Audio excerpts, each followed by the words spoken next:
ध्वनि उठे तू ही तू, बस तू ही तू।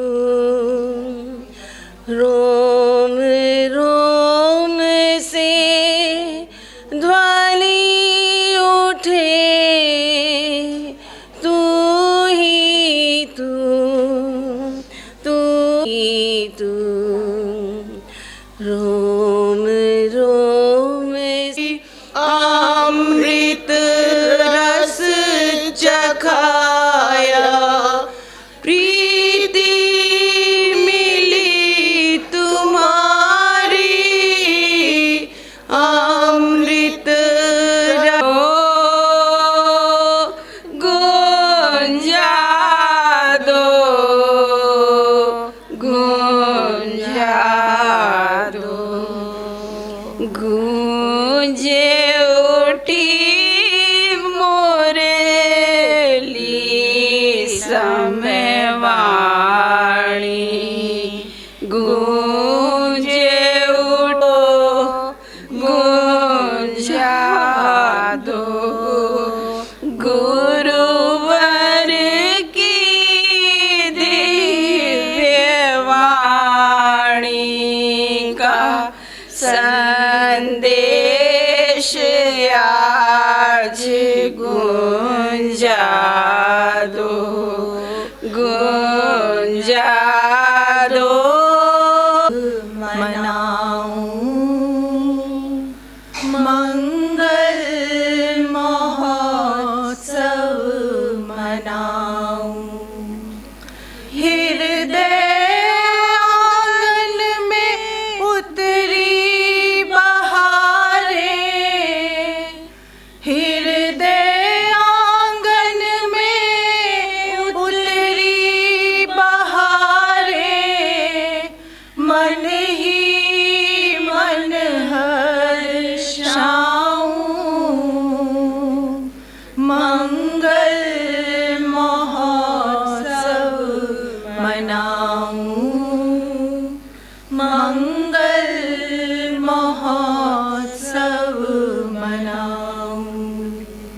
मुस्का रहे हैं बाबा हमारे, झूम रहे दिल सारे के सारे, मुस्का रहे हैं बाबा हमारे, झूम रहे दिल सारे के सारे। निरखे सदन को गुरुवर हमारे, कहते तुम सब मेरे दुलारे। महक रहा है कण कण सदन का, महक रहा है कण कण सदन का। शब्दों से क्या मैं बता दूं, मंगल महोत्सव मनाऊं, मंगल महोत्सव मनाऊं। आज यह मन प्रियतम से बोले, प्यार से भर कर मिश्री सी घोले। आज यह मन प्रियतम से बोले, प्यार से भर कर मिश्री सी घोले। रस से भीगी हो रसना हमारी, मधु सी मीठी हो वाणी हमारी। गूंज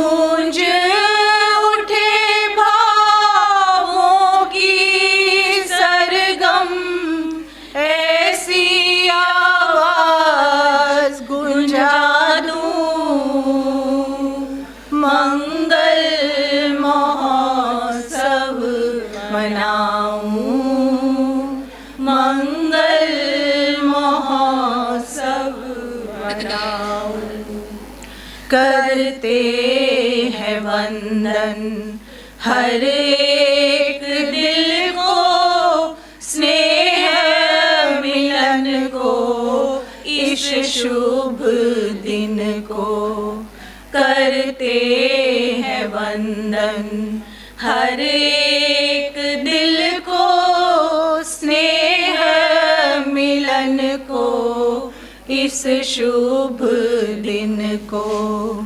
इंतजारी हृदय की तमन्ना हमारी मिलकर आज हुई पूर्ण सारी। रोम रोम से प्रार्थना हो, ऐसी चरण रज पालूं, मंगल महोत्सव मनाऊं, मंगल महोत्सव मनाऊं। हृदय आंगन में उतरी बहारें, हृदय आंगन में उतरी बहारें, मन ही मन हर्षाऊं, मंगल महोत्सव मनाऊं, मंगल महोत्सव मनाऊं।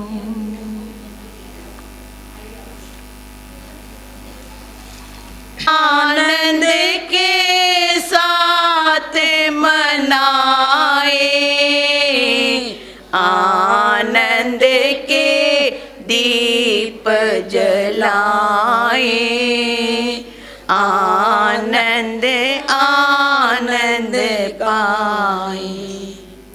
कैसा पावन दिन आज का है, जिसमें भाव के फूल खिलते हैं। कैसा पावन दिन आज का है, जिसमें भाव के फूल खिलते हैं।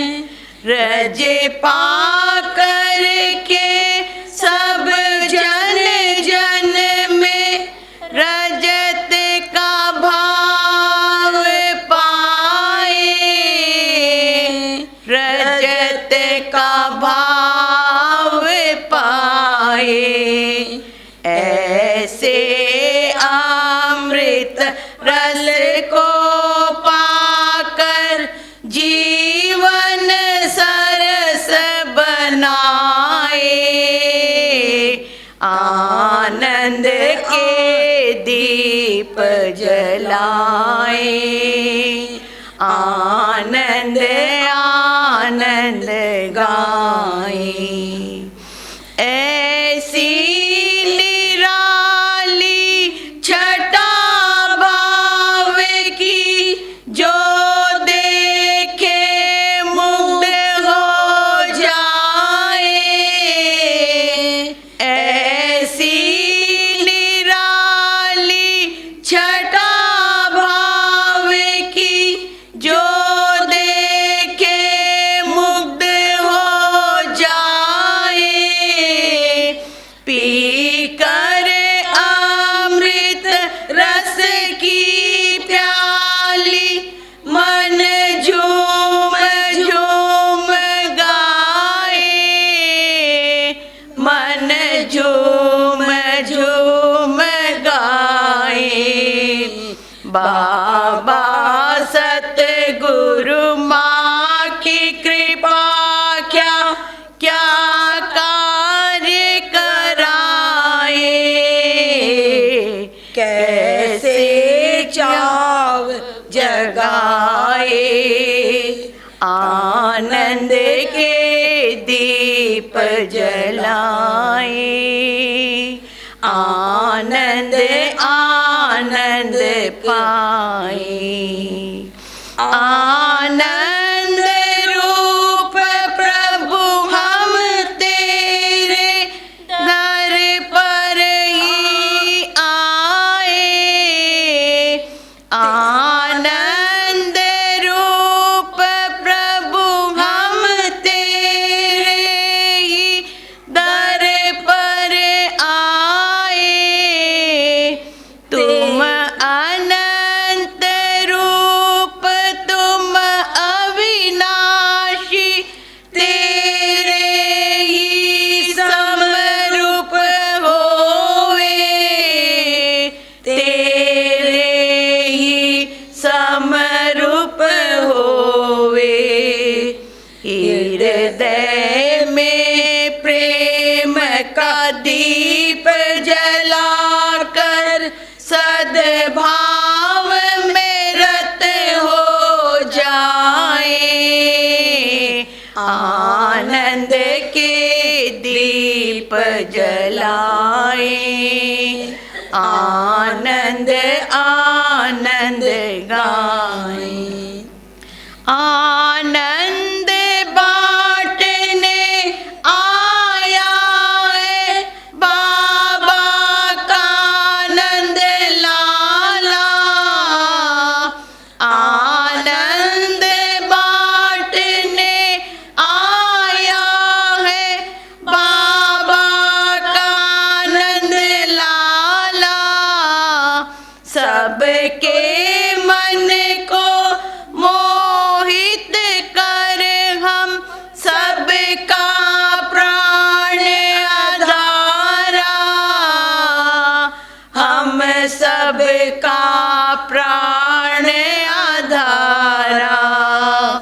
ऐसे सतगुरु के चरणों में हम नतमस्तक हो जाए। आनंद के दीप जलाए। आनंद आनंद पाए।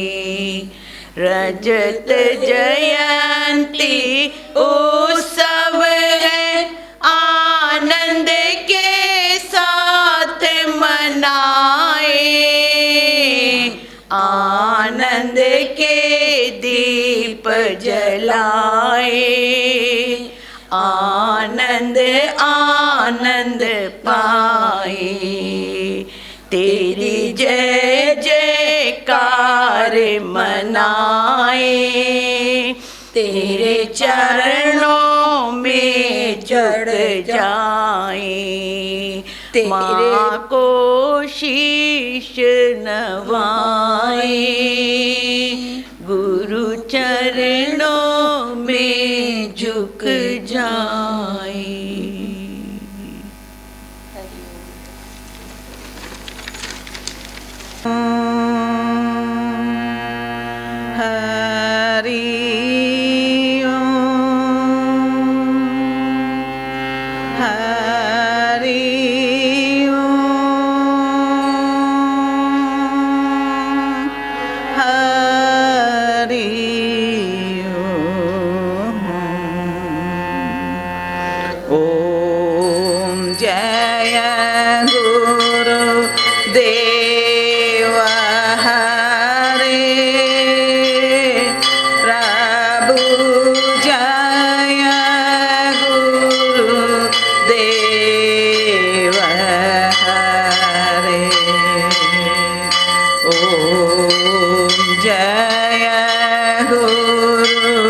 देव हरे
ओम जय गुरुदेव हरे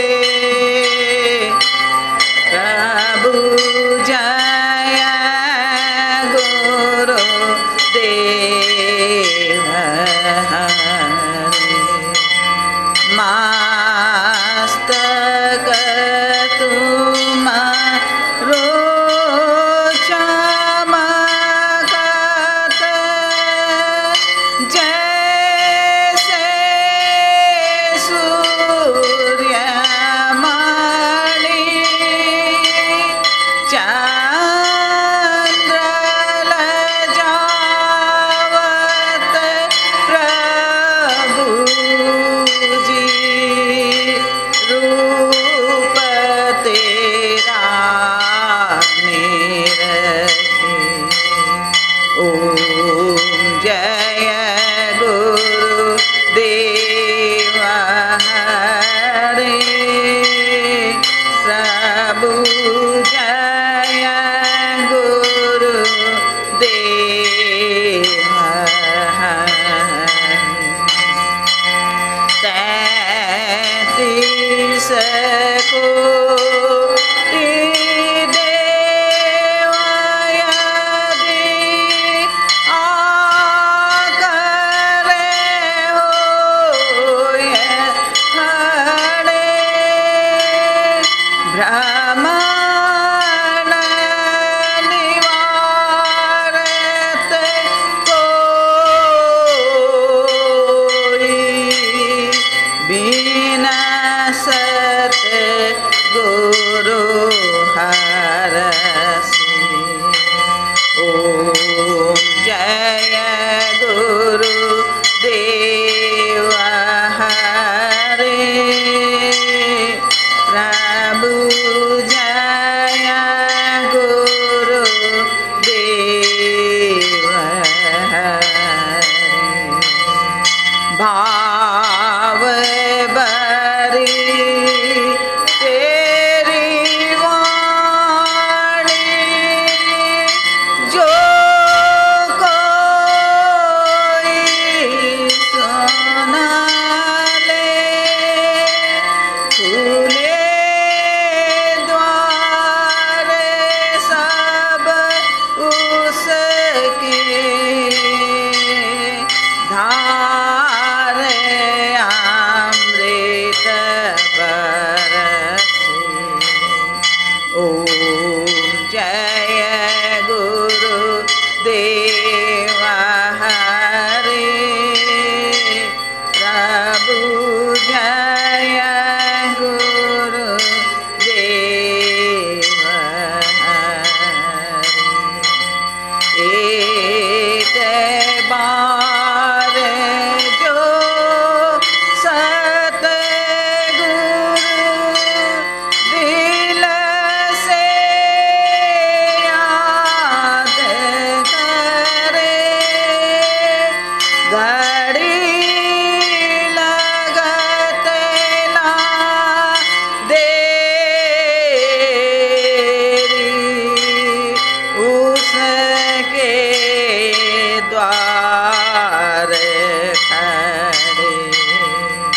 ओम जय गुरुदेव हरे प्रभु जय गुरुदेव हरे भाव योग के दाता सुनो विनती मेरी तुम बिन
देव हरि दर तेरे पर आए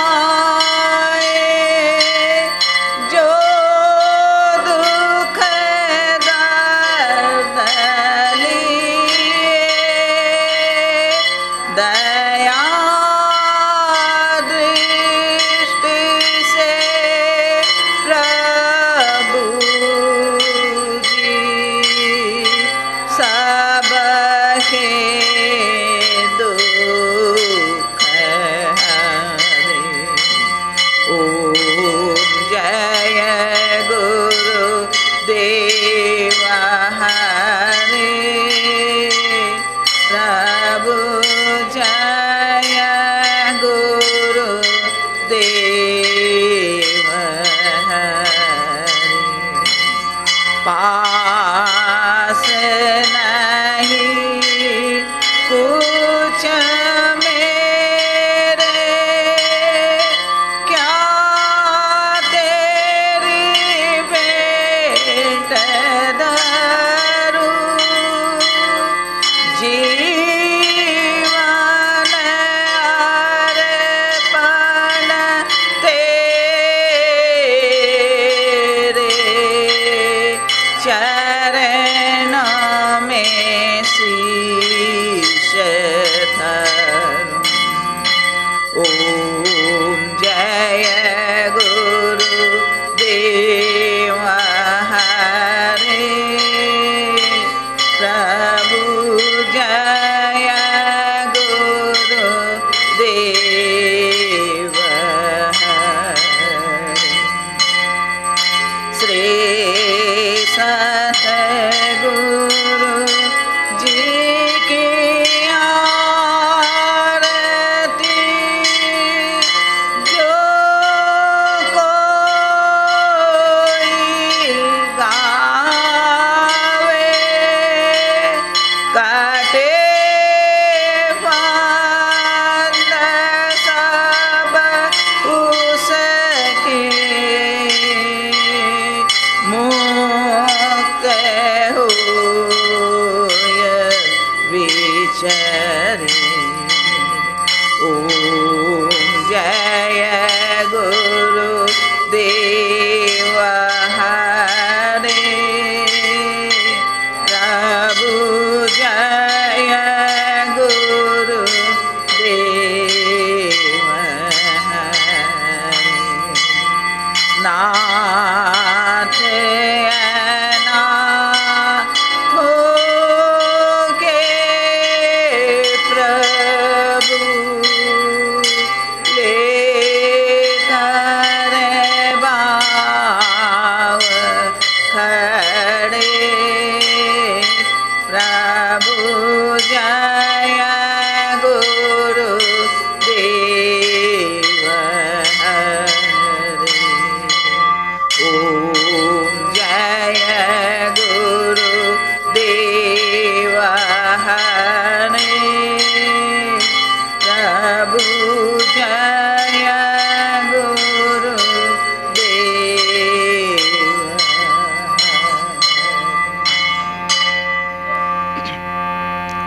हरि ओम।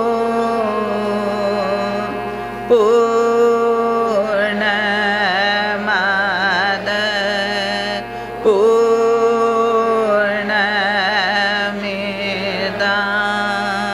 पूर्णात्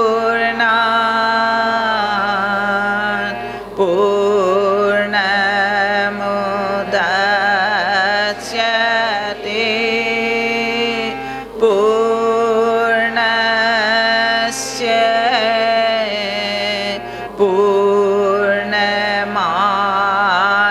पूर्णमादाय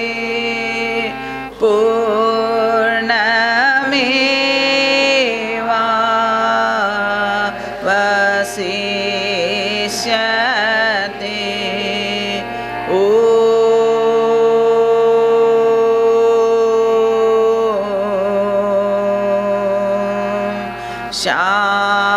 शांति शांति। शांति। बोलो श्री सद्गुरु भगवान की जय। बाबा बलदेव दास स्वामी की जय। माता बनासा की जय। सच्चिदानंद भगवान की जय।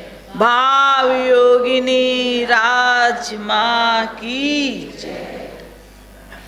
त्वमेव माता च पिता त्वमेव त्वमेव बन्धु च सखा त्वमेव त्वमेव विद्या द्रविणं त्वमेव त्वमेव सर्वं मम देव देव।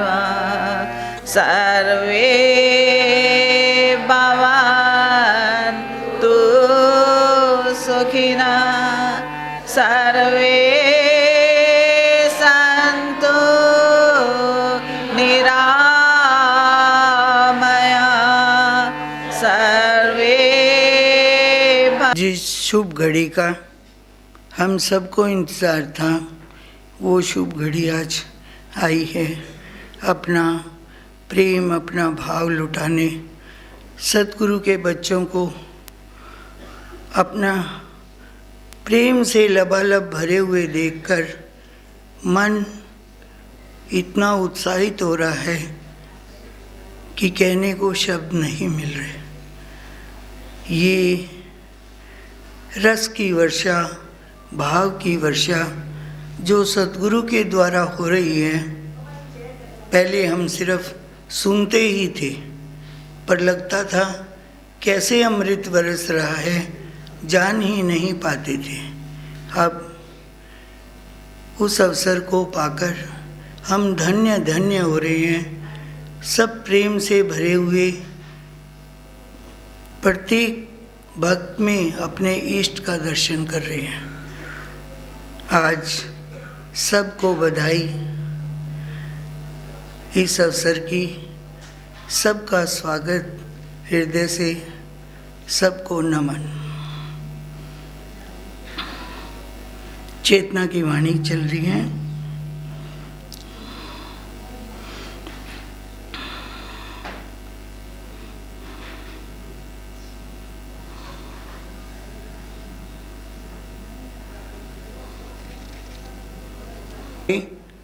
उसे क्यों सुनाएं?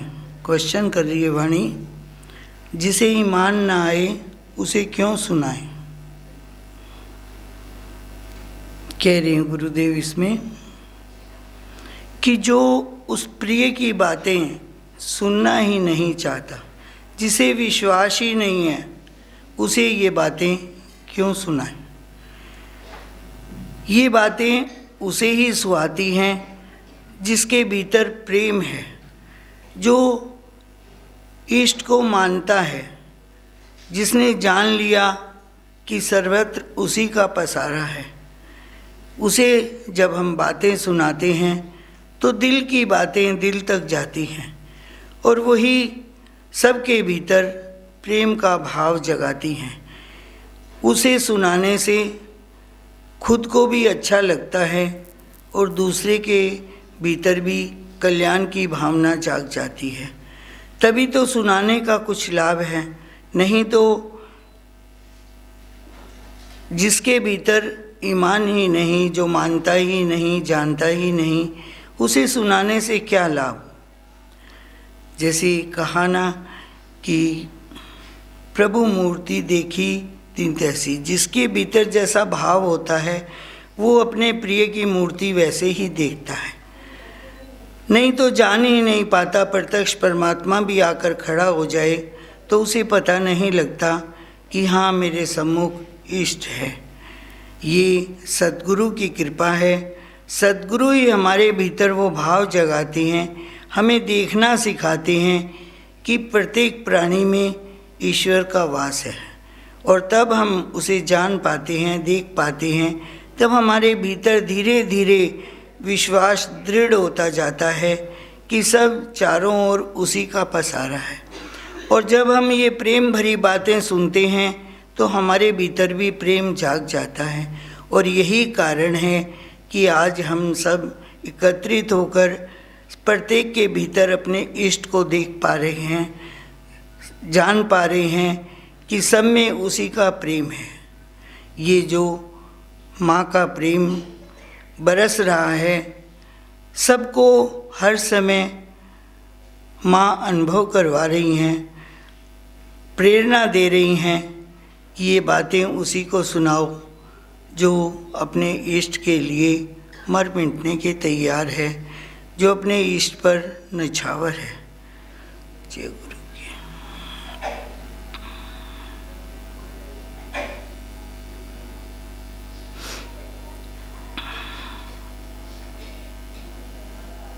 अब अगली वाणी करेंगी सुनीता सरावगी बाई।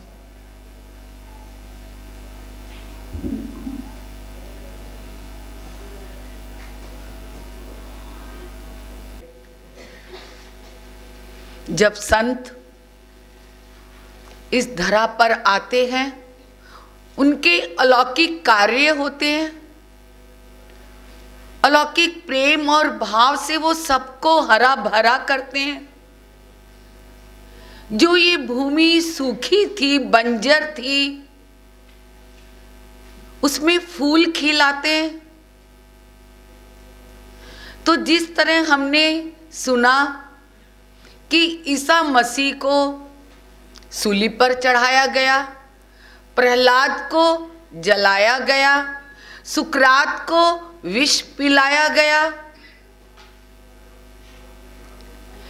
ये कार्य थे घृणा वालों के। उनकी घृणा उनके प्रेम और भाव का अंत न कर पाई। उनकी घृणा उस वेग को रोक ना पाई जो वेग, जो बयार, जो भाव की सुगंध संत इस धरा पर फैलाने बहाने आए थे। वो अमर भाव है, वो अमर प्रेम है, वो अमर उनकी कृपा और दया है। उनकी कृपा और दया को उनके प्रेमियों ने पाया। तो विजय तो सत्य की होती है, विजय प्रेम की होती है। वाणी में कह रहे हैं गुरुदेव कि प्रहलाद को जलाकर भी प्रहलाद को याद भी करती है। याद कौन करता है? जिन्होंने हरि की महिमा जानी, जिन्होंने ये जाना कि हिरण्याक्ष भगवान नहीं, हरि ही सर्वत्र है। तो ये प्रेम है या घृणा? तो भाव तो जलाने वालों का घृणा का था, ईर्ष्या का था, द्वेष का था, पर विजय प्रेम की निश्चित है, सुनिश्चित है। विजय प्रेम की ही होती है। तो आज हमें गुरुदेव संदेश दे रहे हैं कि मानव जीवन पाया है, सद्गुरु का दरबार पाया है, भाव पाया है, उसके प्रेम को लेकर अपनी जिंदगी में हम सदा हरे भरे रहें, फूलों से भाव की सुगंध से महकते रहें, ना देखें किसी का भी कोई भी भाव, क्योंकि अगर देखेगा तो वो रुक जाएगा। और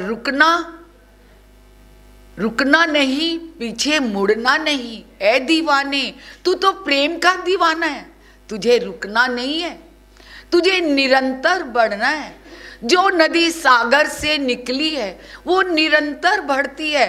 कितने भी पत्थर रोड़े कंकड़ आए, उसका काम बहना है। वो किसी भी, जिनकी जिंदगी में कोई भी घृणा का भाव आए तो यानी कि ये बहाना है, बहाना नहीं बनाना है, बहना है, निरंतर बहना है। तो ये दुनिया याद करेगी, जो प्रेमी रहेंगे वो अमर रहेंगे। घृणा वालों को भूल जाते हैं लोग। जय जयकार तो प्रेमियों की होती है, प्रभु प्रेमी प्रभु भक्तों की होती है, संतों की होती है, और होती है, होती थी और होती रहेगी। हरिओम।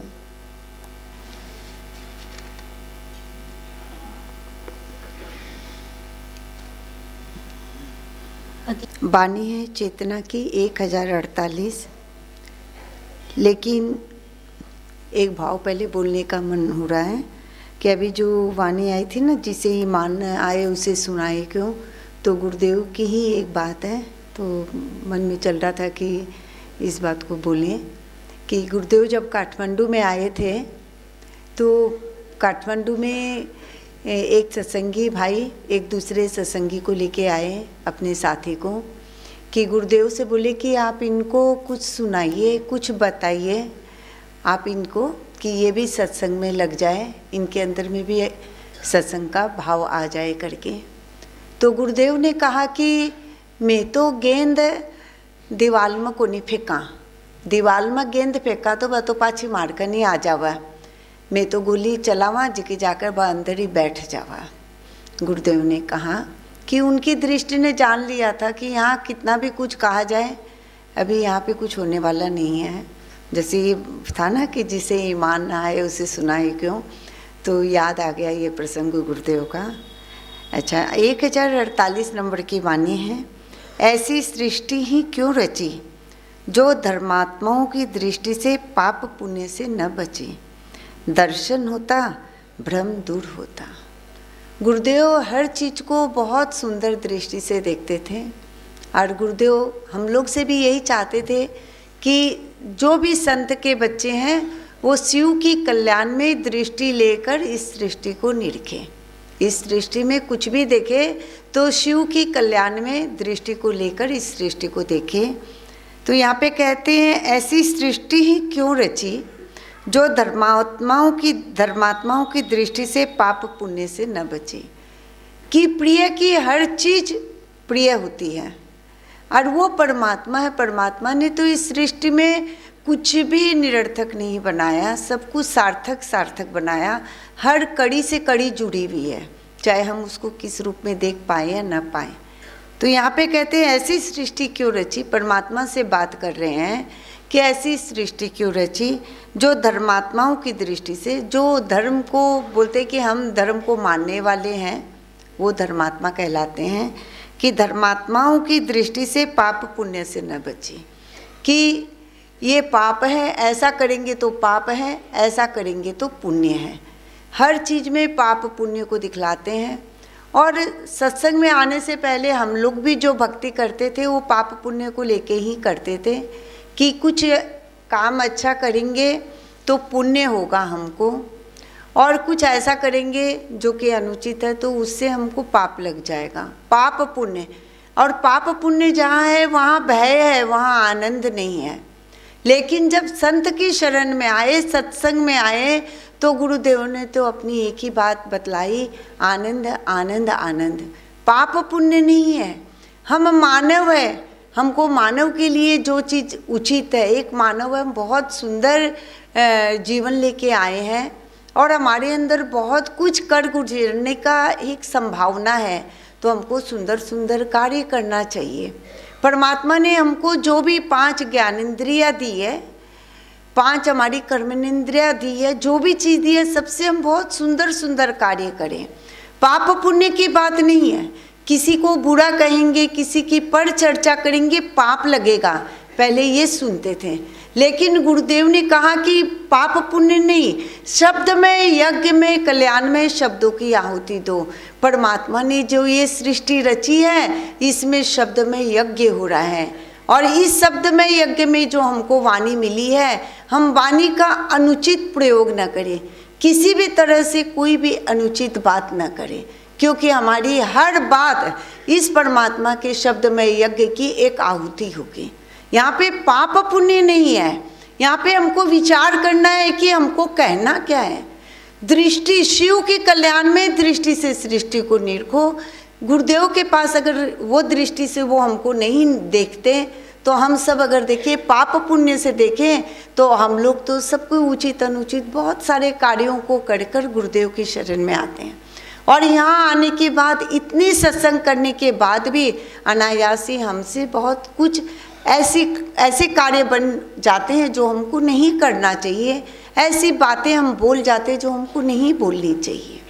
तो ये क्या है, गुरुदेव फिर भी आते हैं तो अपना लेते हैं हमको कि अच्छा, ये नहीं बोलते कि इतना समझाता हूँ फिर भी मैला होके आता है, जा अब तुझे नहीं समझाऊंगा, ऐसा नहीं बोलते। शिव की कल्याण में दृष्टि से देखते हैं कि परमात्मा ने सृष्टि की रचना की, और सृष्टि में इतने सुंदर सुंदर, सृष्टि की सर्वोत्तम कृति ये मानव बनाया।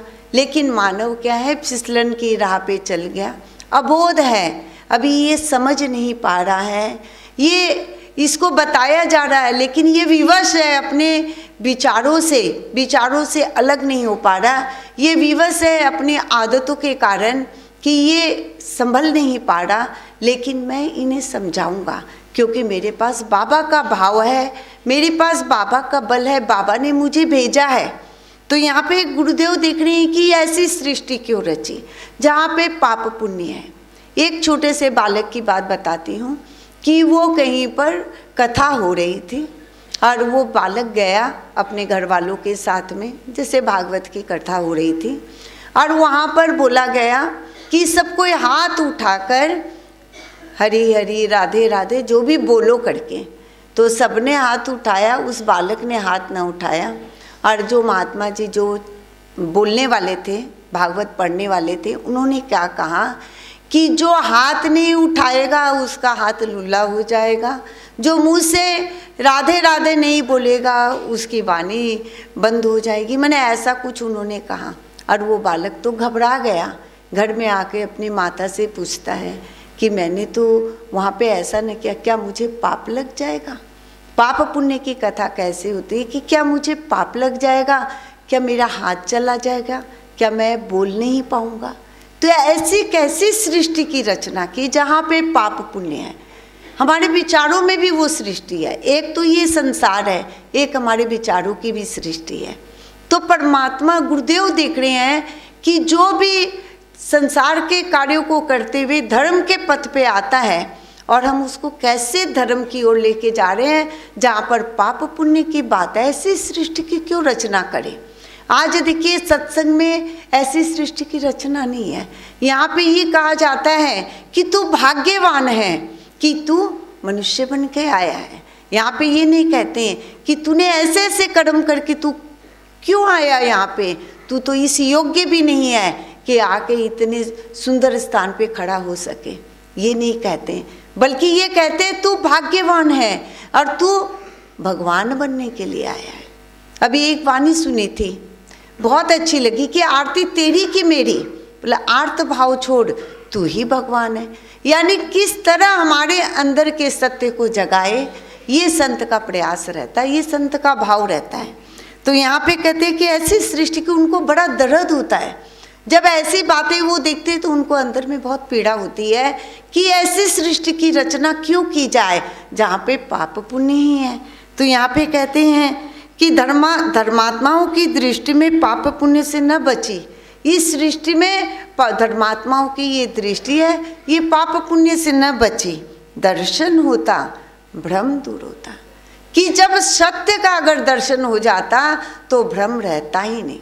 भ्रम है तब पाप पुण्य है, लेकिन जब भ्रम नहीं रहता है तो पाप पुण्य रहता नहीं है। तो बोलते ऐसी सृष्टि क्यों रची कि दर्शन होता। गुरुदेव को दर्शन हुआ, गुरुदेव के अंदर बहुत प्यास थी, उन्होंने बहुत कुछ किया। ऐसा नहीं है कि बाबा से मिलने से पहले उन्होंने कुछ न किया। बाबा से मिलने से पहले भी गुरुदेव ने बहुत कुछ, बहुत कथा भागवत इधर उधर, बहुत संतों के पास जाके बैठे, बहुत कुछ किया उन्होंने, लेकिन उनके अंदर में प्यास न मिटी।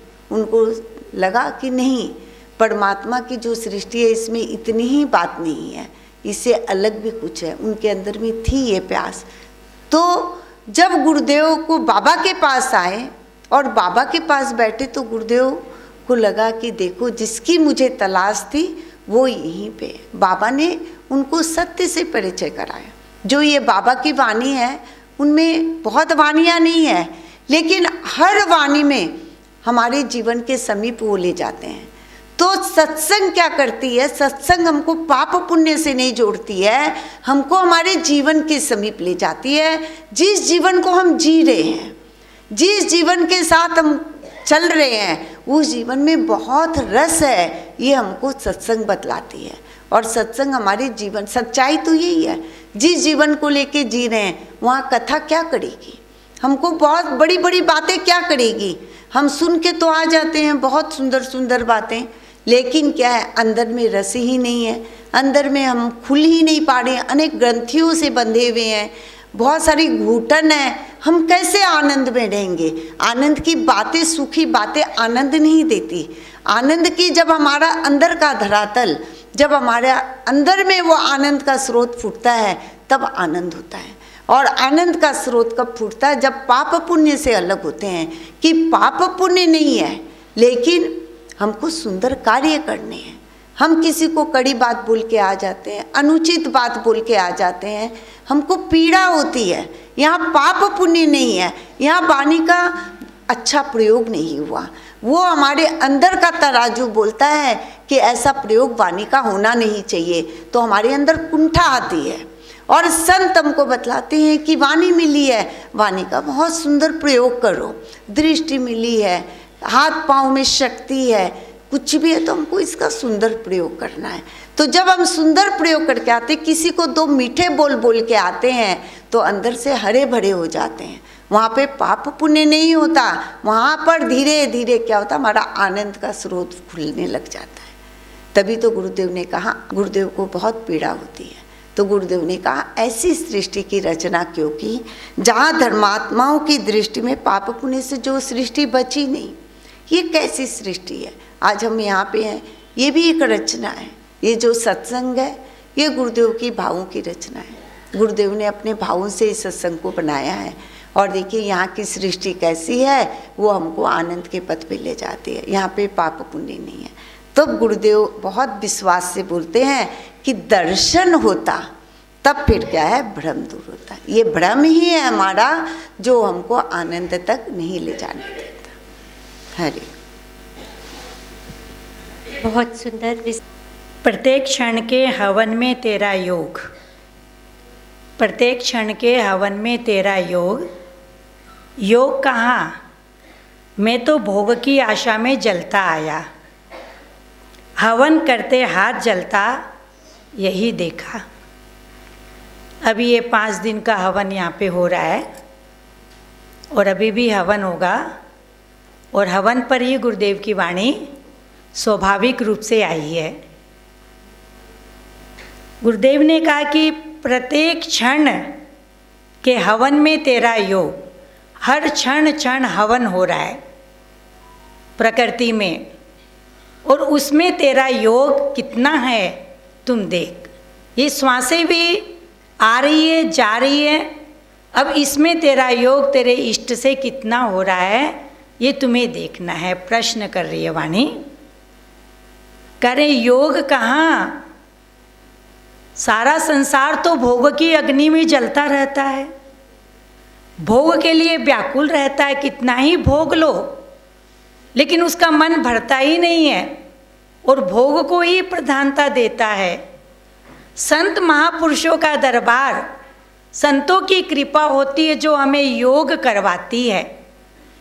हम भाव योगी सद्गुरु की शरण में बैठे हैं और ये भाव योगी सद्गुरु हमारा भाव से योग करवाता है और हमें बार बार हमारी आत्म चेतना जागृत करके कहता है देख क्षण क्षण क्षय क्षय, एक एक क्षण क्षय होता जा रहा है, हवन होता जा रहा है। हवन जब हम करते हैं उसमें लकड़ी डालते हैं, समीदा डालते हैं, अग्नि प्रज्वलित होती है और जो कुछ भी डालते हैं वो हवन हो जाता है।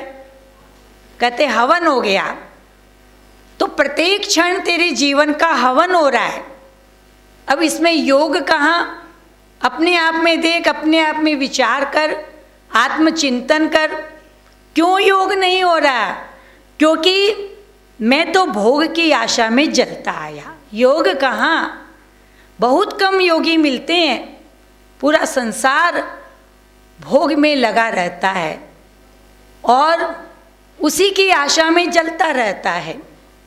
ये भोग लूँ, वो भोग लूँ, ये खा लूँ, वो पी लूँ, ये ले लूँ, न जाने कितनी भोग की इच्छा प्रबल रहती है। और भोग भी लिया तो फिर क्या है, उसकी आशा बनी रहती है और उसी आशा में जलता रहता है। नहीं पूरी होती है तो आशा निराशा में बदल जाती है और जलता रहता है। कभी अपने जीवन में देखता ही नहीं है, भगवान के लिए तो मैं नहीं जला। अगर प्रभु की प्राप्ति के लिए जलता तो मेरा योग होता। और सद्गुरु हमारा योग कराने ही तो धरा पर आए हैं, भाव योगी बनकर। वो हमारा योग हमारे अपने आत्म भाव से कराते हैं। लेकिन कहा है गुरुदेव ने, रोग और भोग और शोक, ये तीनों हमारा योग करने ही नहीं देते। जितना अधिक भोगेंगे उतने रोगी बनते हुए चले जाएंगे और जितनी भोग की आशा रहेगी उतने हमारे जीवन में प्रभु की प्राप्ति बड़ी कठिन है। क्योंकि मनुष्य की एक आशा पूरी होती है, वो आशा तमाशा दिखाती रहती है और दूसरी आशा तैयार कर देती है। तो कह रहे मैं तो भोग की आशा में जलता आया, योग कहाँ? प्रश्न कर रही हैं, योग कहाँ? कहाँ योग है? कहाँ योग की भावना है? अरे सत्संग में बैठकर ही हम 2 घंटे में योग नहीं कर पाते हैं। 2 घंटे का सत्संग और उसमें ही हमारा योग नहीं हो पाता। घड़ी 2 घड़ी का योग होता है, फिर देखिए कितना आनंद मिलता है, अपने आप में कितनी प्रसन्नता मिलती है। योग कहाँ? मैं तो भोग की आशा में ही जलता आया और भोग की आशा में ऐसे जलता आया कि हवन करते हाथ जलता देखा गया। हवन तो कर रहे हैं, हवन तो कर रहे हैं, यज्ञ कर रहे हैं, यज्ञ करने वाले, लेकिन हाथ जलते रहते हैं। यानी अपने जीवन में उसका भाव ले नहीं पाते हैं, योग कर नहीं पाते हैं। बाहर से हवन कर रहे हैं, भीतर में भोग की आशा है, जलन है, बेचैनी है। ये जलन हमको जलाती है। ये हाथ जलना यानी भीतर की जलन। हवन करते हुए हाथ नहीं जलना चाहिए। हवन तो शुद्ध करता है वातावरण को, वायु को शुद्ध करता है, वातावरण को शुद्ध करता है। प्राचीन समय से ये प्रथा चली आ रही है कि कोई शुभ कार्य हो, मंगल कार्य हो तो यज्ञ किया जाता है, हवन किया जाता है। ऋषि मुनियों ने बहुत हवन किया जिससे कि वातावरण बने, शुद्ध हो और मनुष्य के अंदर में योग की भावना हो। सद्गुरु ने भी हवन का महत्व दिया है और यहाँ सत्संग सदनों में भी महीने में 1 बार 2 बार हवन होता है। लेकिन ये कैसा हवन है कि हवन करते हुए हाथ जल रहा है, यानी भीतर में सुख शांति नहीं मिल रही, योग नहीं हो रहा। ये कैसा तेरा हवन है? तेरा जीवन भी तो एक यज्ञ है। हम कहते ना, ये हमारा जीवन एक यज्ञ है और इस जीवन को हमें प्रभु के चरणों में समर्पित करना है। अगर इस यज्ञ में जीवन से, जैसे अभी सुना ना, शब्द में यज्ञ में कल्याणमय शब्दों की आहुति दो, ये यज्ञ है। इसमें हम अपने जीवन में कल्याणमय शब्दों की आहुति देंगे तो हमारा एक एक क्षण का हवन होता हुआ चला जाएगा। तो वाणी करिए, हवन करते हाथ जला, यही जलता, यही देखा गया। सद्गुरु कह रहे हैं संसार में यही देखा गया। हवन तो कर रहा है लेकिन हाथ जल रहा है, क्योंकि भोग की आशा है। ये भोग की आशा जलाती है और ये जल्दी से मिटती भी नहीं है। चलो भाई, नहीं मिटती है तो सद्गुरु ने कहा छोड़ो उसको, तुम्हें तो सत्संग में बैठकर अपने सद्गुरु के भाव से योग करना है। और भाव से योग करना तो आसान नहीं है, हम अपने आप में नहीं कर पाएंगे। लेकिन हाँ, भाव योगी सद्गुरु की कृपा होती है तो वो भाव से योग कराता है। हमारे शरीर में सब चीज़ से योग है, हमारी अंगुलियों में, शरीर के अंग प्रत्यंग एक दूसरे से जुड़े हुए हैं, तभी ये कार्य कर पाते हैं। उसी तरह हमारा मन, चित्त, प्राण का योग भाव से होता है, स्वभाव से होता है, तो हमारे अंदर में योग की भावना होती है। और योग जब होता है तो फिर क्या है, अपने जीवन में आनंद मिलता है। वाणी आज 3 पढ़ी गई, फिर पढ़ लेते हैं। 4 पढ़ी गई।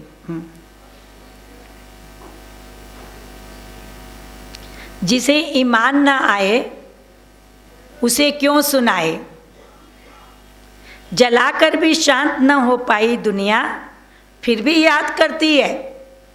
जला दी भक्तों को, फिर भी दुनिया याद करती है। ये प्रेम है या घृणा, प्रश्न कर रही है। ऐसी सृष्टि क्यों रची जो धर्मात्माओं की दृष्टि से पाप पुण्य से न बची। दर्शन होता भ्रम दूर होता। प्रत्येक क्षण के हवन में तेरा योग, तू भी योग कर सकता है, तू भी योग दे सकता है। सृष्टि में प्रत्येक क्षण हवन हो रहा है, उसमें भी तू अपना योगदान कर सकता है। क्या योगदान है? कल्याण में शब्दों की आहुति दो, यही योगदान है। सबका भला हो, सबका उपकार हो, सबका कल्याण हो, सब सत्य पथ पे चले, सब अपने जीवन के लक्ष्य को प्राप्त करें, सब शांति से रहे, प्रेम से रहे। इन्हीं भावों का योग करो। प्रत्येक क्षण के हवन में तेरा योग यही है। हम अपने आप को छोटा नहीं समझे, हमारी एक भावना भी बहुत अच्छा कार्य कर सकती है। योग कहा, मैं तो भोग की आशा में जलता आया, हवन करते हाथ जलता यही देखा। ध्यान मूलम गुरोर्मूर्ति, पूजा मूलम गुरोर्पदम, मंत्रमूलम गुरोर्वाक्यम, मुक्तिमूलम गुरोर्कृपा। ओम।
व्या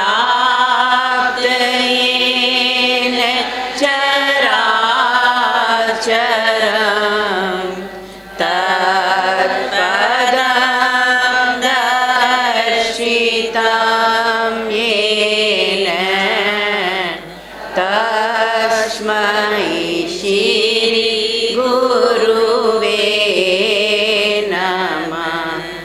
अखण्डानन्द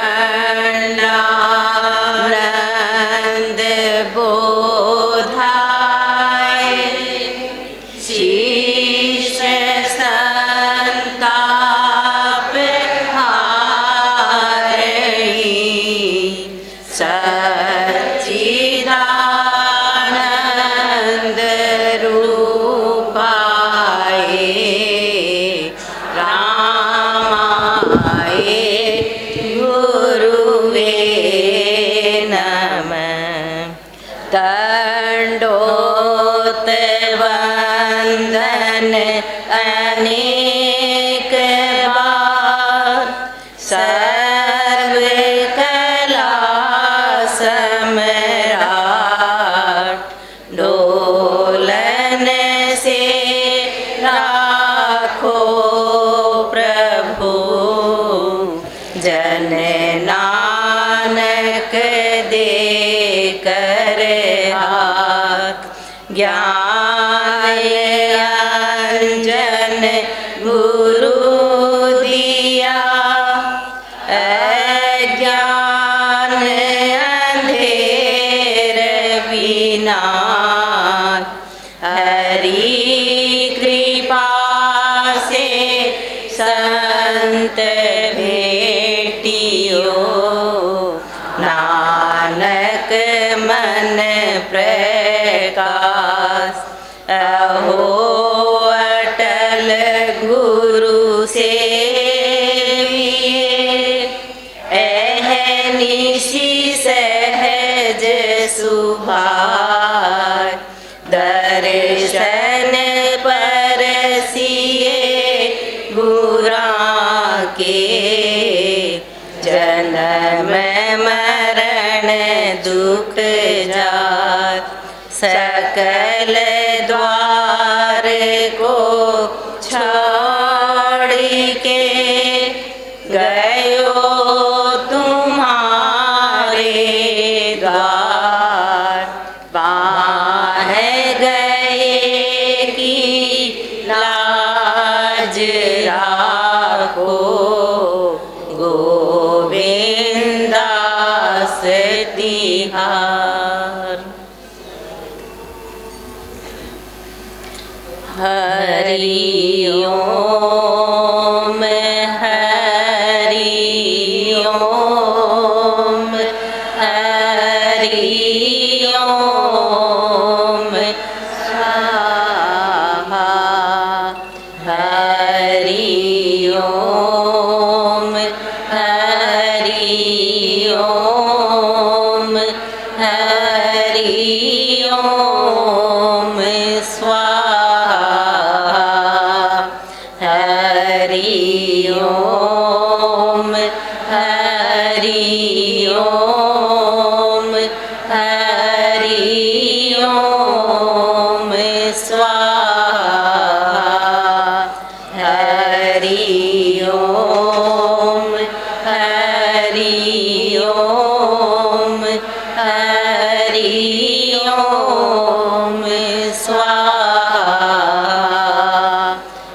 हरि ओम हरि ओम हरि ओम स्वाहा हरि ओम हरि ओम हरि ओम स्वाहा हरि ओम हरि ओम हरि ओम स्वाहा हरि ओम हरि ओम हरि ओम हरि ओम स्वाहा हरि ओम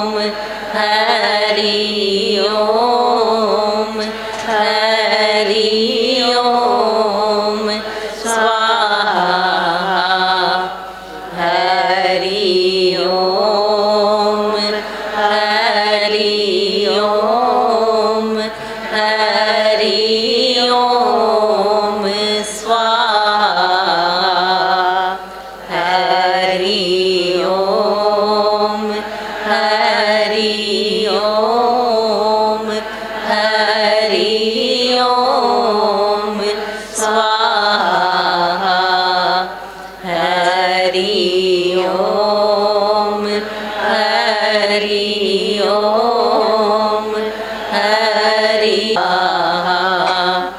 हरि ओम हरि ओम हरि ओम स्वाहा हरि ओम हरि ओम हरि ओम स्वाहा हरि ओम हरि ओम हरि ओम स्वाहा हरि ओम हरि ओम हरि ओम स्वाहा हरि ओम हरि ओम हरि ओम स्वाहा हरि ओम हरि ओम हरि ओम स्वाहा हरि ओम हरि ओम हरि ओम स्वाहा हरि ओम हरि ओम हरि ओम स्वाहा हरि ओम हरि ओम हरि ओम स्वाहा हरि ओम हरि ओम हरि ओम स्वाहा हरि ओम हरि ओम हरि ओम स्वाहा हरि ओम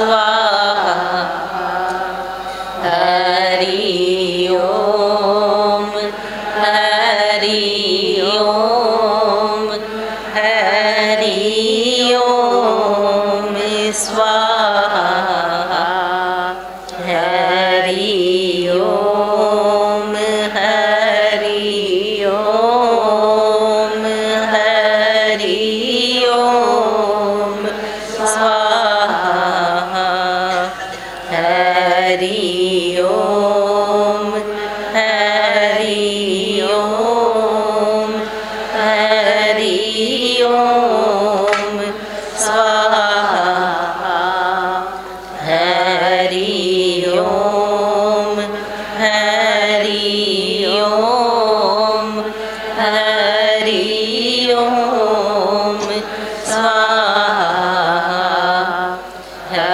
हरि ओम हरि ओम हरि ओम स्वाहा हरि ओम हरि ओम हरि ओम स्वाहा हरि ओम हरि ओम हरि ओम स्वाहा हरि ओम हरि ओम हरि ओम स्वाहा हरि ओम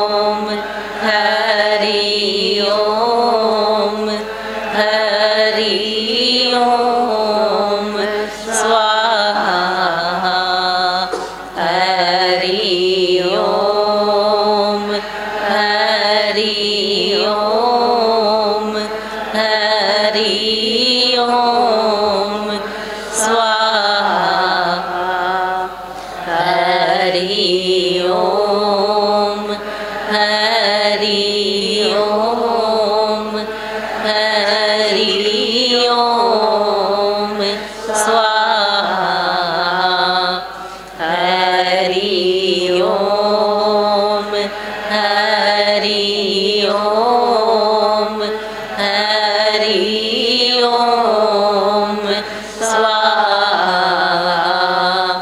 हरि ओम हरि ओम हरि ओम स्वाहा हरि स्वाहा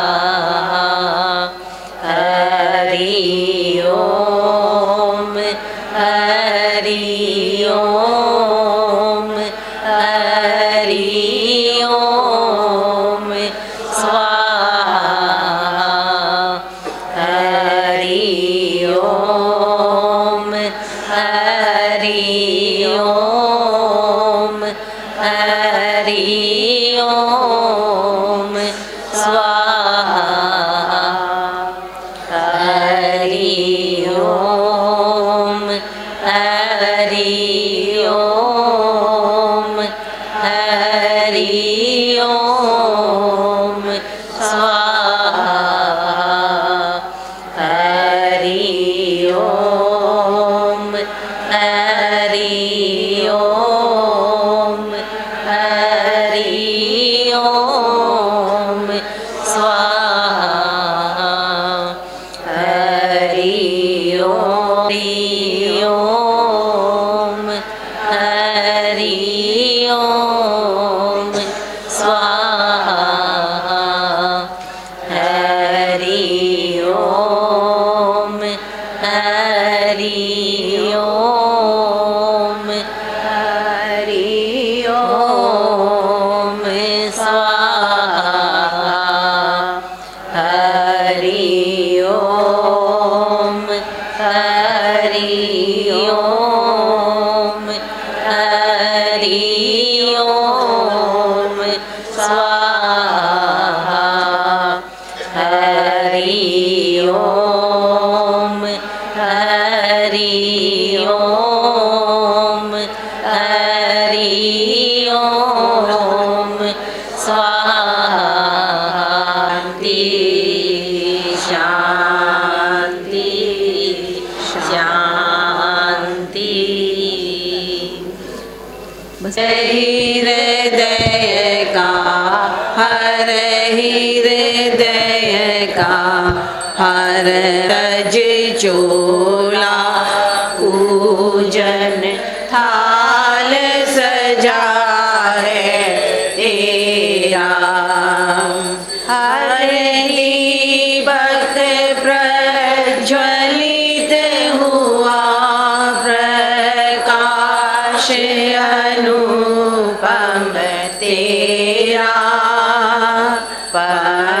पंचभूत तज चोला पूजन थाल सजा है तेरा ऊर्ध्वमुखी मन प्राण शिखा आरती रचे गिरधारी इस हृदय का हर हृदय का हर हर दम त्रिपुरारी जय हो जय हो जय जय जय हो तुम्हारी नख शिख धरा गगन अंबर में भक्त प्यार भर तुमने दिया सभी में स्वभाव और आत्म भाव भर तुमने नख शिख धरा गगन अंबर में भक्त प्यार भर तुमने दिया सभी में स्वभाव और आत्म भाव भर तुमने धरती महके गाए गगन आनंद मगन फुलवारी इस हृदय का हर हृदय का हर हर दम त्रिपुरारी जय हो जय हो जय जय जय हो तुम्हारी लाल तेरी लाली में रंग कर हुए लाल हम तेरे छोटे छोटे दीप सजे इस सत्य मंदिर में तेरे लाल तेरी लाली में रंग कर हुए लाल हम तेरे छोटे छोटे दीप सजे इस सत्य मंदिर में तेरे ज्योति तुम्हारी ज्योति हमारी हुई एक बनवारी इस हृदय का हर हृदय का हर हर तम त्रिपुरारी जय हो जय हो जय जय जय हो तुम्हारी आज भी है और कल भी रहेंगे हम दुनिया को प्यारे जगतपति इस जगन्नाथ की हम आँखों के दुलारे आज भी है और कल भी रहेंगे हम दुनिया को प्यारे जगतपति इस जगन्नाथ की हम आँखों के दुलारे हर प्राणी की हर वाणी पर कृपा किरण हो तुम्हारी इस हृदय का हर हृदय का हर हर तम त्रिपुरारी जय हो ज्योतिर्मय आनंद घन जय हो तुम्हारी इस हृदय का हर हृदय का हर हर तम त्रिपुरारी जय हो जय हो जय जय जय हो तुम्हारी जय जय जय हो तुम्हारी जय जय जय हो तुम्हारी त्वमेव बन्धु च सखा त्वमेव त्वमेव विद्या द्रविणं त्वमेव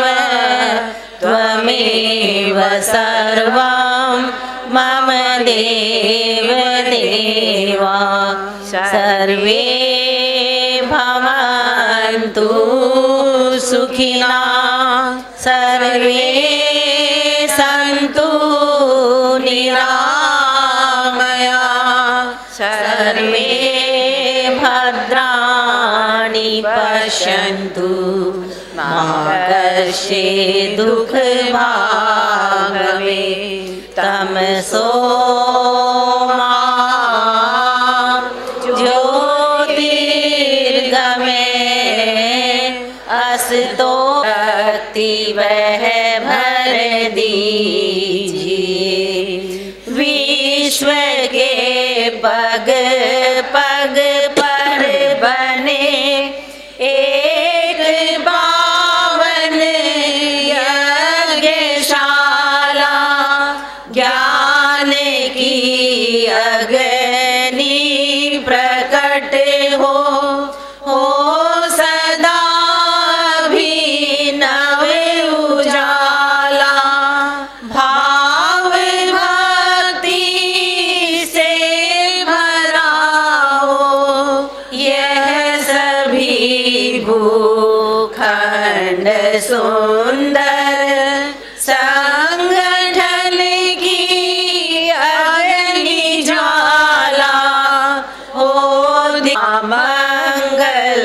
मंगलमयी और शांत शुद्ध कर दीजिए हे प्रभु जीवन हमारा यज्ञमय कर दीजिए आज मन में धो सके हम सब कलुष तन मन वचन के अंग अंग इस देह के हो उपकरण पावन हवन के दिव्य भावों को करे सत कर्म की आहुति समर्पित सौम्यता और मधुरता हो स्नेह निर्मल कालबल गीत हो वसुधारा न खंडित हृदय उर्वर दीजिए हे प्रभु जीवन हमारा यज्ञमय कर दीजिए लक्ष्य अपना पूर्ण कर ले सफल पूर्णाहुति बनी है मंत्र उच्चारित सदा हो प्यार की ध्वनि रम रही है आरती ऐसी करे पर मार्थ हो जगमग जगत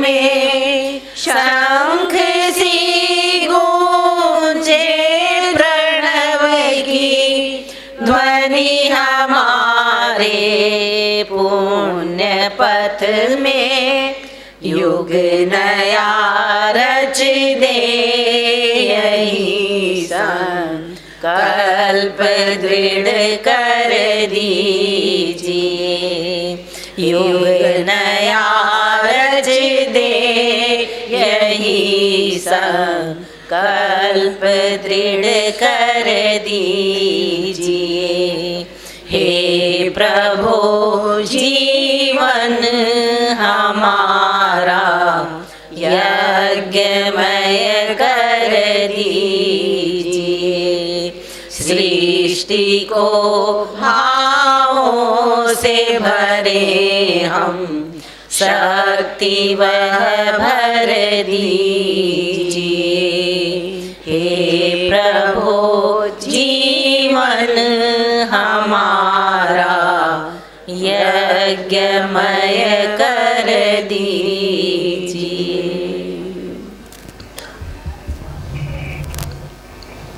हम लोग एक बार स्कूल गए थे पालम, और पालम में माँ हमेशा दिवाली पे हवन करती हैं, और जिस समय पालम का वार्षिक उत्सव होता है स्कूल में तभी भी, तो वहाँ पे हवन हो रहा था दिवाली का, और भैया आए हुए थे, भैया भी थे।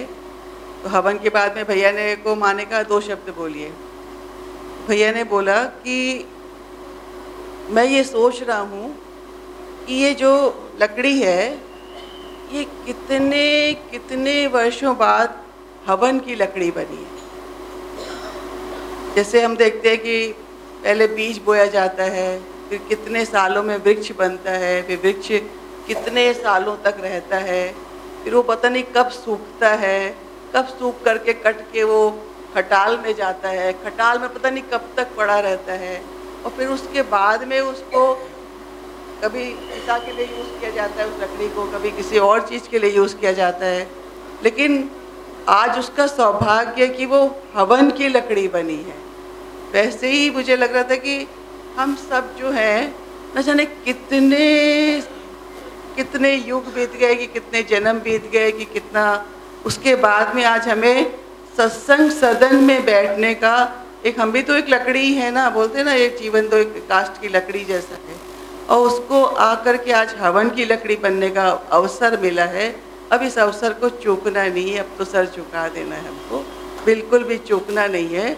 और जैसे हम लोग देखते हैं कि एकदम सूखी लकड़ी होती है, गीली लकड़ी, सूखी लकड़ी, बारूद, कच्चा कोयला, गोवर्धन वाणी में कहा ना, अब कच्चा कोयला जल्दी से जल जाता है, गीली लकड़ी को देर लगती है, धुआं छोड़ती है, और सूखी लकड़ी तो तुरंत ही हो जाती है। और जो बारूद है उसको तो दूर से भी आग दिखाएंगे, तो संत तो बारूद के टीके हैं।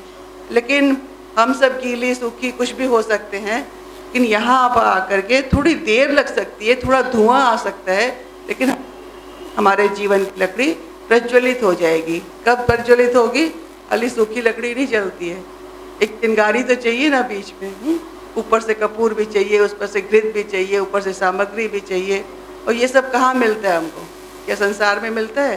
क्या संसार में कोई सामग्री आहुति की डालता है हमारे अंदर की हमारा दीप प्रज्वलित हो जाए हृदय का? यहाँ पे आकर के सद्गुरु जो है अपनी भाव ज्योति से, अपनी प्रेम ज्योति से हमारे जीवन में ज्ञान ज्योति भी प्रकट करते हैं, भक्ति की भी करते हैं, लौ लगाते हैं। लौ लगी तो जीवन में मुक्ति आ जाती है, लगी लगन आ जाती है। तो हमारे जीवन की लकड़ी पे प्रेम का घृत, और एक बार नहीं निरंतर डालते रहते, तभी तो वो प्रज्वलित होती है, तभी तो वो श्वेत होती है, तभी तो एकदम लौ छोड़ती है। आज देख रही थी इतनी ऊंची ऊंची लौ आ रही थी, तो यही कामना चल रही थी। सुबह बात सुनी ना कि सबके कल्याण भावना, इसीलिए हम करते हैं। तो हमें सबके कल्याण की भावना में मंगलमय जीवन हो, हमारा मंगल उत्सव मनाने आए। आनंद आनंद आनंद की ध्वनि हमारे हृदय से गूंजने लगे, सुनी हुई खाली नहीं, खाली मुख से नहीं बोलनी, हमारे हृदय में हमेशा आनंद आनंद ध्वनि गूंजती रहे, और हमारे हृदय की ज्योति प्रज्वलित हो जाए। हमारे पर निरंतर सत्संग में वाणी के द्वारा, भाव द्वारा घृत की आहुति पढ़ती रहे, पढ़ती रहे, पढ़ती रहे। लेकिन कब? जब हम आएंगे पास में, आएंगे नहीं पास में, सत्संग में, सदन में नहीं आएंगे तो कैसे आहुति पड़ेगी? जब तक ज्योति के समीप नहीं आएंगे तब तक कैसे हमारी ज्योति प्रज्वलित होगी? तो हमें निरंतर सत्संग का संग करना है, सद्गुरु का संग करना है। देखिए, जैसे भगवान कृष्ण ने एक अंगुली के ऊपर अपना गोवर्धन पर्वत उठाया था, परंतु सभी ग्वाल वाले कोई अपनी लाठी लगाता है, कोई अपना हाथ लगाता है, और वो समझता है कि मैं भी उठा रहा हूँ, मैं भी ताकत लगा रहा हूँ। वैसे ही हम सब डाल रहे हैं, और हम सब भी ये समझ रहे हैं कि हम भी इस नींव में पत्थर डाल रहे हैं, हम भी ये सब काम कर रहे हैं, परंतु करने वाला वो एक ही है। वो कौन है? वो हमारे सच्चित आनंद घन है, जो कि हमें हर चीज़ का अनुभव कराते हैं, हवन का भी अनुभव कराते हैं। कि आज हम यहाँ सब बैठ कर के अपने भीतर के सारे विकारों को यहाँ हवन में डाल दें, और अपने भीतर में वो एक प्रसन्नता लें कि जैसे कहा गया स्वाहा, तो ये स्वाहा का मतलब माँ की ने अपने एक प्रवचन में बहुत सुंदर रूप बताया कि ये एक प्रसन्नता का भाव है कि हमारे भीतर में वो प्रसन्नता आए। हम करके किसी चीज़ को, जैसे कि हम गंदे कपड़े छोड़ करके अच्छे कपड़े पहनते हैं तो हमारे भीतर में एक प्रसन्नता का भाव आता है, वैसे ही हमारे भीतर में एक प्रसन्नता का भाव हो कि हे प्रभु, आज तेरी कितनी बड़ी कृपा है, महती कृपा है कि आज हम ये इतने बड़े एक संगम में आए हैं। और जीवन में ये संगम कभी कभी ही मिलता है संतों की नज़रों से, कि जहाँ आज हम देखें कि इतने सारी नदियाँ, इतने सारे ताल तलैया जो भी आकर के संत द्वार पर एक हो रहे हैं, सभी के भीतर में एक ही भावना गूंज रही है कि हमारे हृदय में संत विराजे, हम भी उसके चरण पखारे, हम भी उनका स्वागत करें। आज इस भूमि को बार बार में प्रणाम करने का मन सबका चाह रहा है कि क्या कैसा अहोभाग्य है इस भूमि का कि जहाँ हमारे सद्गुरु बाबा और माँ विराजित होकर के हमारा किस तरीके से आवाहन कर रही है। आज हम यह न सोचें कि माँ का शरीर नहीं है, माँ का शरीर है। देखिए, बात याद आती है कि जब माँ का शरीर शांत हुआ था तो मैंने अमेरिका में मेरी बेटी को फ़ोन किया, गिरजा को, कि माँ का शरीर शांत हो गया। उसने तुरंत मुझे ये जवाब दिया, 1 मिनट के बाद में उसका फ़ोन आया कि माँ, मुझे इतनी बड़ी खुशी हो रही है। बोले क्या बात की खुशी? बोले इस बात की खुशी हो रही है कि शरीर से माँ थे तो ऐसे लगता था कि माँ दिल्ली में है, परंतु अभी तो मुझे ऐसा लग रहा है कि माँ चारों दिशा में है, हमें तो यहाँ भी माँ बैठी हुई नजर आ रही है। तो ये क्या है? ये एक माँ का अनोखा भाव है, एक अनोखा प्यार है। और हमारा सौभाग्य है कि जब भूमि में नींव लगी थी तभी भी माँ ने हम ऐसे बच्चों को भी बुलाया था और सदन बना था, तब भी आए थे। और आज भी हमारा सौभाग्य है कि हम आए और हम सब पे को देख रहे हैं। हमारे भीतर में, सबके भीतर की एक ही भावना, एक ही लगन, एक ही मगन, एक ही इष्ट, यह एक सद्गुरु की, बाबा की और माँ की असीम कृपा है। और मेरे पर तो बहुत बड़ी कृपा जीवन में अनुभव की है कि वो किस तरीके से कृपा करते हैं और कर रहे हैं। और आज हमें यहाँ पर हर रूप में वो ही दिखाई दे रहे हैं।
आगे से हट जाओ भी, आगे से हटो।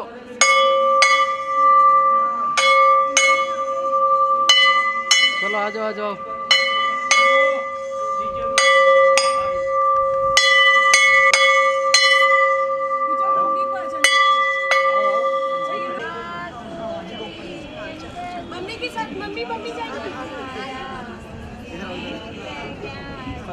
सुनो अनीता भाभी, आप भी आओ।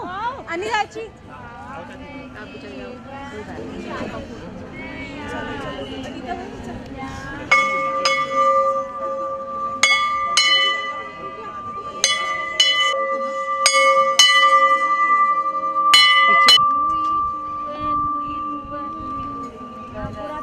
पीछे करना फोन, पीछे करना।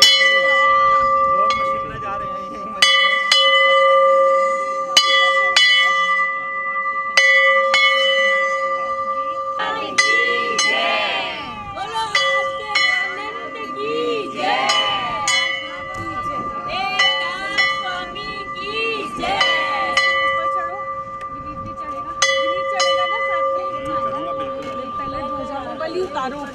मैं जाता हूँ। चलो चलो ठीक है।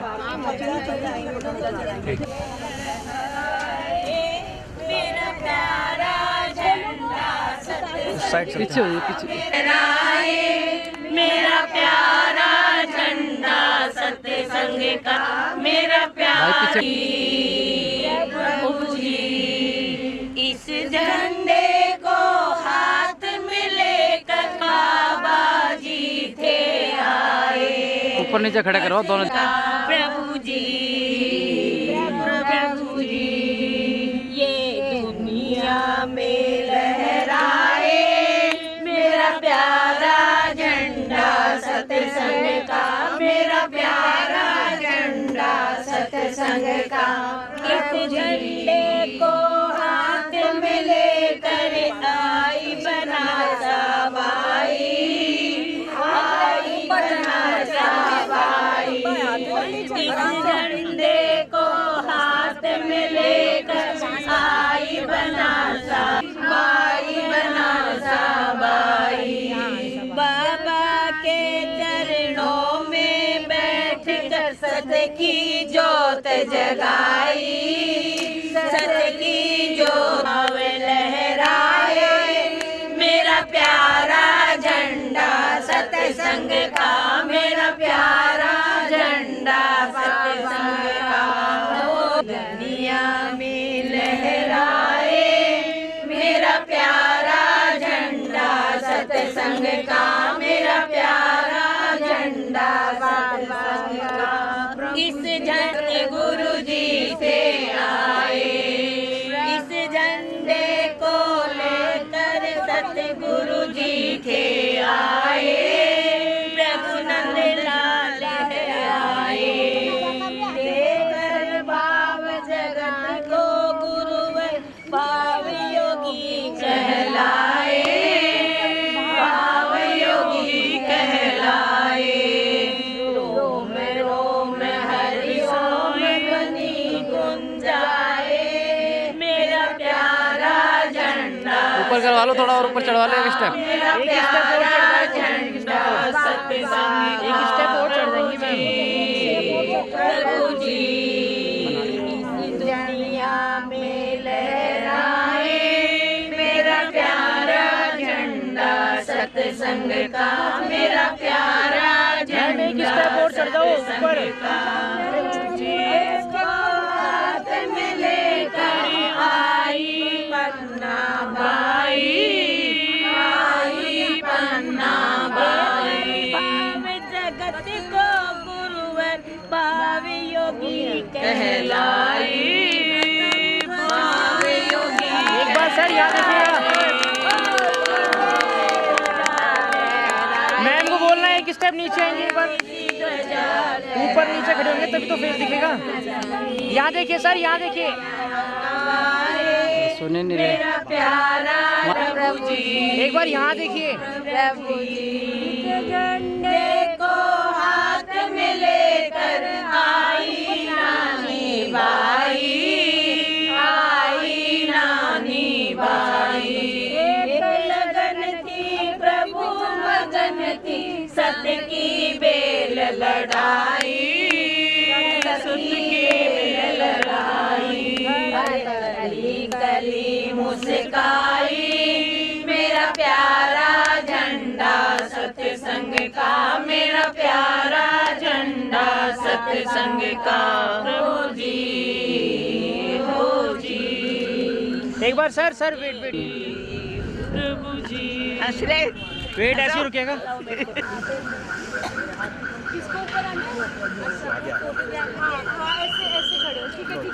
हाँ बस अब ठीक है। और ऊपर चढ़ जाओ, आप उनको ऊपर चढ़वा दो। यहाँ देखिए वेट सर, यहाँ देखिएगा एक बार। Wait hold on. आपके ऊपर ही होगी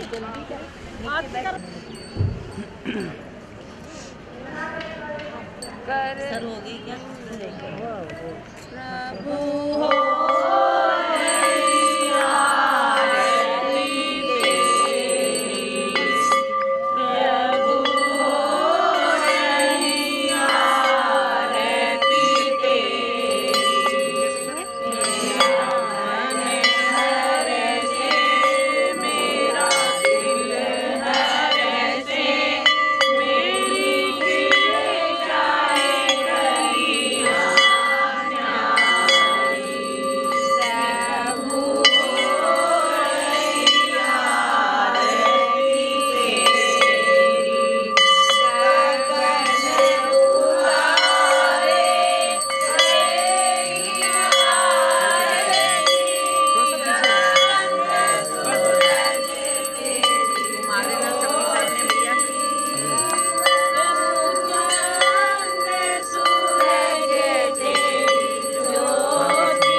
आप निकलो बीच में से, इधर आ जाओ।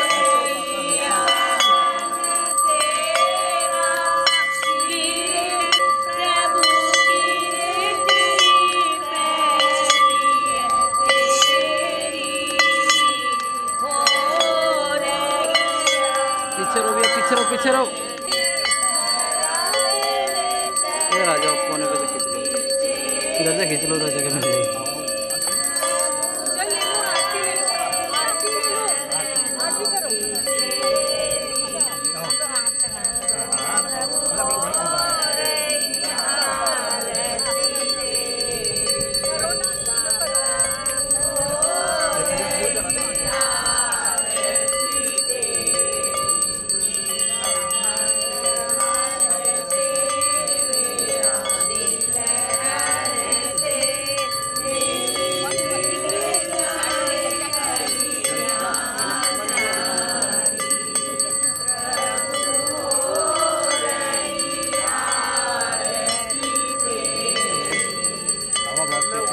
इधर दे दो, इधर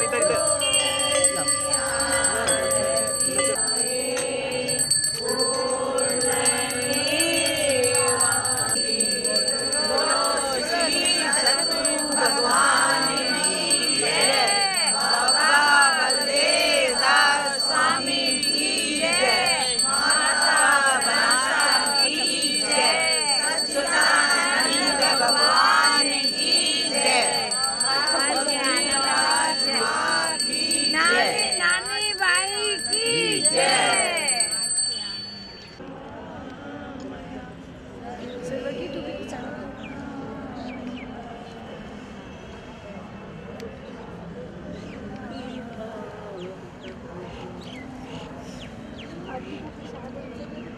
चलो।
देखिएगा।